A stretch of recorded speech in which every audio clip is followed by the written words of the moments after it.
गुजरात की बिल्किस बानो केस के दोषियों की रिहाई का मामला सुर्खियों में है। रिहाई के निर्णय पर देश में सवाल किए गए। सुप्रीम कोर्ट में भी इस निर्णय को चुनौती दी गई, लेकिन अब खबर है कि सभी 11 दोषियों ने डर के कारण गांव छोड़ दिया।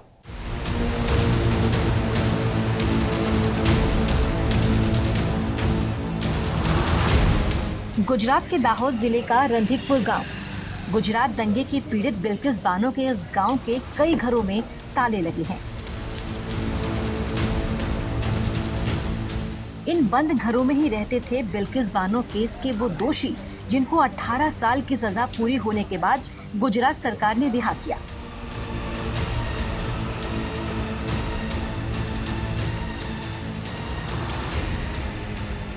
एक तरफ दोषियों की रिहाई पर देश भर में सवाल किए जा रहे हैं, दूसरी ओर अपने ही गांव में डर की वजह से इन दोषियों ने घर छोड़ दिया है।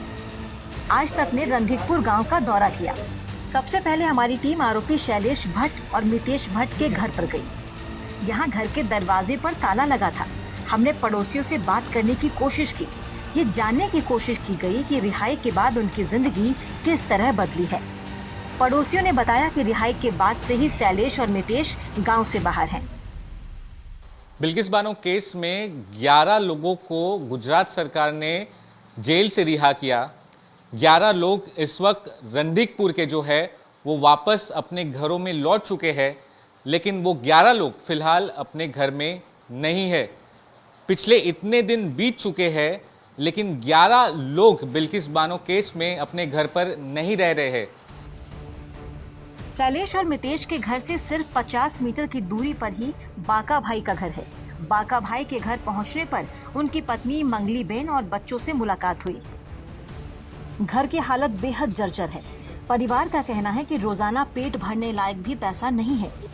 दिहाड़ी मजदूर के तौर पर दूसरे के खेतों में काम करते हैं। जेल से रिहाई के बाद डर का माहौल है। रिहाई के बाद मुस्लिम समुदाय के लोग सभी के पीछे पड़ गए हैं।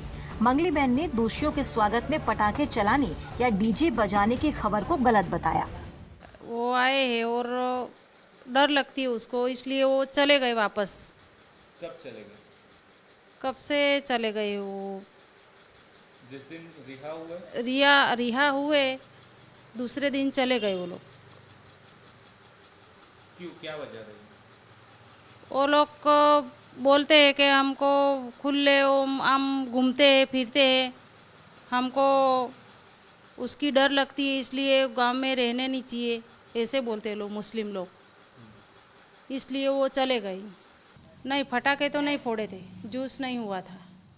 नहीं, झूठे इंजाम लगाते वो लोग। ऐसा नहीं करा, फटाके भी नहीं फोड़े और बरघोड़ा भी नहीं निकाले, हमने कुछ भी नहीं करा।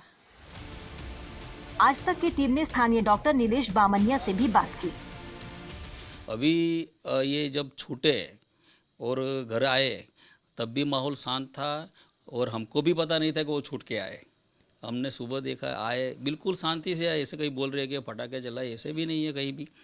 और ये सब न्यूज़ में आए। फिर ये 11 लोग जो हमने बचपन से देखे हमारे सामने, उनको वो लोग फिर घबरा गए कि इतनी सारी, क्योंकि ये सब कोई ज़्यादा पढ़े लिखे कि एजुकेटेड हाई फाई नहीं है। एक वकील साहब है, बाकी के सब तो बहुत कम पढ़े लिखे हुए।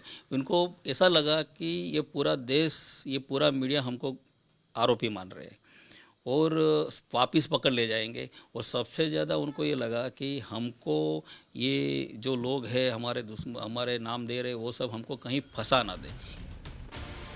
बिल्किस के दोषी शैलेश और मितेश के घरों की तरह एक और दोषी राधे श्याम के घर पर ताला लगा था। बहरहाल स्थानीय लोग रणधीकपुर गांव से मुस्लिम समुदाय के लोगों के पलायन की खबर को भी गलत बताते हैं। बता दें कि साल 2002 में गुजरात दंगों के दौरान गर्भवती बिल्किस बानो से गैंगरेप किया गया था। उसके 7 रिश्तेदारों की हत्या कर दी गई थी। इस मामले में 11 दोषियों को आजीवन कारावास की सजा हुई थी। बॉम्बे हाईकोर्ट ने भी सजा को बरकरार रखा था, लेकिन गुजरात सरकार ने माफी नीति के तहत इन 11 दोषियों को समय से पहले ही रिहा कर दिया था। दाहोद के रणधीकपुर गांव से कैमरा पर्सन साजिद आलम के साथ सौरभ बख्तानिया, आज तक।